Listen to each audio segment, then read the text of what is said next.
আজকে আমি তোমাদেরকে মায়ের ঘরটা ভালো করে দেখাবো। তো বাইরে প্রচণ্ড মেঘলা, আর আজকে মঙ্গলবার। আমি সকলের কাছে একটাই অনুরোধ করব, যারা মাকে ভালোবাসো তারা প্লিজ কমেন্ট করে জানাবে জয় কৃষ্ণকালী মায়ের জয়, জয় সোনা মায়ের জয়, জয় মঙ্গলা মায়ের জয়। তো আজকে আমি একটু মাকে অন্যরকম করে সাজিয়েছি, কারণ প্রতিদিনই একই রকম ছিল। তো আজকে মাকে একটু ঘোমটা দিয়ে শাড়িটা পরিয়েছি। তো কেমন লাগছে তোমরা কমেন্ট করে জানাবে। এটা মায়ের সেই ঘট, যেই ঘট আমি বসিয়েছিলাম কৃষ্ণকালী মা। আর এই যে আমার সোনা মা, তো দেখতেই পাচ্ছ আমার সোনা মা। আর এখানে আছে আমার মহাদেব, আর এখানে আছে আমার সোনা মা। আর এই যে বাবা ভোলানাথ। আর এই যে তোমাদের সকলের প্রিয় জয় কৃষ্ণকালী মায়া। তো কেমন লাগছে মাকে তোমরা কমেন্ট করে নিশ্চয়ই জানাবে। আর এখানে আছে জয় মা মনসা। আমি জানি না কতটা দেখা যাচ্ছে মনসা মাকে। তো এটা মা মনসা আছে, আর এই পাশে আছে রাধা কৃষ্ণ। তো এই পাশে আছে রাধা কৃষ্ণ, যে কৃষ্ণ সেই কালী। আর এখানে আছে এই যে বাবা ভোলানাথ শিবলিঙ্গ, যেটা তোমরা দেখতে পাচ্ছ।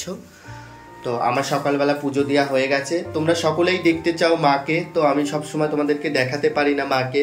তো আজকে তোমরা ভক্তি ভরে মাকে দেখো, তোমাদের সকল ইচ্ছা পূরণ হোক আমি মায়ের কাছে প্রার্থনা করি। তোমরা যে যেখানেই থাকো ভালো থাকো, সুস্থ থাকো। তো বাইরে প্রচণ্ড মেঘলা, আর আজকে যে মাকে কত সুন্দর লাগছে নিজের চোখকে তোমরা বিশ্বাস করতে পারবে না। মানে সামনাসামনি মায়ের চোখ দুটো অসাধারণ। সবসময়ের জন্য মনে হয় যে মা পুরো জীবন্ত, কৃষ্ণকালী মা। মানে সবসময় আমার কাছে মনে হয় যে মা পুরো জীবন্ত। তো আজকে আমি মাকে সাজিয়েছি। আর এই দেখো, এই গয়নাগুলো আমি কিনেছিলাম মায়ের জন্য। তোমরা সকলেই বলেছিলে যে মাকে এই প্লাস্টিকের মালা পরাতে নেই। অ্যাকচুয়ালি কি বলতো, যেহেতু আমার বাড়িতে নিত্য পুজো হয়, আমি মানে আমার আর্থিক অবস্থার দিক থেকে খুবই খারাপ। তো আমি একবারই এই সিটি গোল্ডের গয়নাগুলো কিনেছি মায়ের জন্য। দেখতে পাচ্ছ কতটা সুন্দর লাগছে। আর মায়ের গয়না, এই যে মায়ের নাকের নথ, মায়ের কানেরটা, এই কানেরটাগুলো আমি মেলা থেকে কিনেছিলাম শুধুমাত্র মায়ের জন্য, মায়ের টিকলি।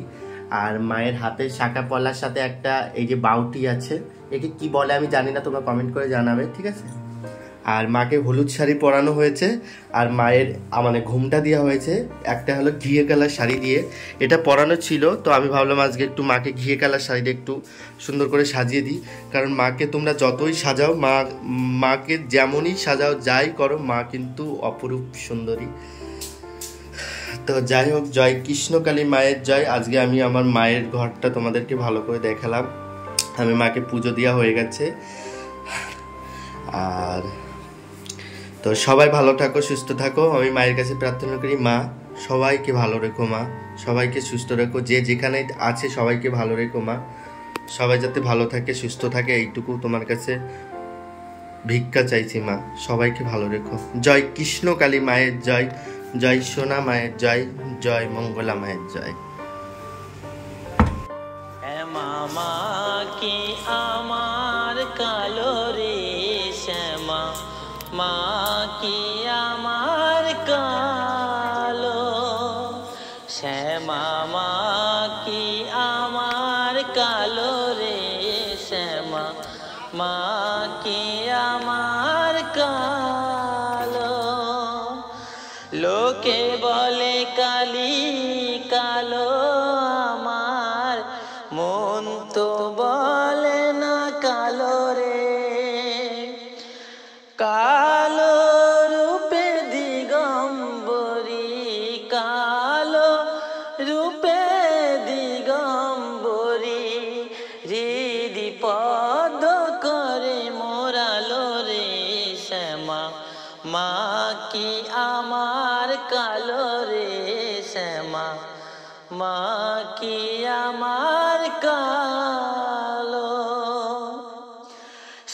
শ্রাবণ মাসের তৃতীয় সোমবার চলে গেল। বাবা ভোলানাথের মাথায় আমি জল ঢালতে গেছিলাম। এইখানে আমি প্রতি বছর এই শ্রাবণ মাস ভরে প্রত্যেক সোমবারে কিন্তু আমি বাবা ভোলানাথের মাথায় জল ঢালি। আর সকলের জন্য প্রার্থনা করি, যে যেখানে আছে বাবা ভোলানাথ তুমি সবাইকে ভালো রেখো, সুস্থ রেখো। কারণ তুমি ছাড়া এই জগৎ সংসারে কে রক্ষা করবে আমাদের বলো। তুমি ভালো থেকো, তুমি ভালো থেকে আমাদেরকে ভালো রেখো বাবা। তুমি ঠান্ডা থেকো, কারণ তুমি যদি ঠান্ডা না থাকো তাহলে এই জগৎ সংসার ঠান্ডা থাকবে না, ধ্বংসও হয়ে যাবে। তুমি ভালো থেকো বাবা।